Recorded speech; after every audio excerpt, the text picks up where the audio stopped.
Man, does game one of the Western Conference Finals ever deliver? Well, maybe it delivered everything except for the outcome wanted by Stars fans, but what a thriller. Double overtime classic. Connor McDavid wins it less than a minute into the second overtime period. He gets the game-winning goal, 3-2 the final in this one.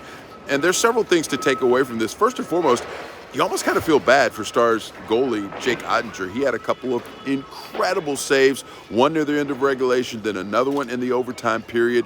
You feel bad that he had to absorb the loss in this one the way he did after those great saves. Another takeaway for Stars fans that I do think is a positive, and it's the way that the entire team absorbed the initial blow from the Oilers. And that's what the Oilers do. Leon Draisaitl gets the first goal. We know how lethal he can be. Zach Hyman gets the second goal. He's got 12 playoff goals this postseason. That's number one in the NHL. It's just what they do. They're so explosive. But listen, a lot of times that explosiveness is lethal to other teams, but it wasn't for the Stars. They hung in there. They scored the first goal of the game pretty soon after the second goal for the Oilers. So they hung in there, and of course, Tyler Seguin gets both the goals, the second goal, with about 3 minutes left in the game, forcing overtime. So it was good to see that resiliency early in this series because the Stars are going to need that throughout the series if they're going to try and get a win. The other thing is this. You just got to watch out for Draisaitl and Connor McDavid. It is what they do. It is who they are, especially in the playoffs.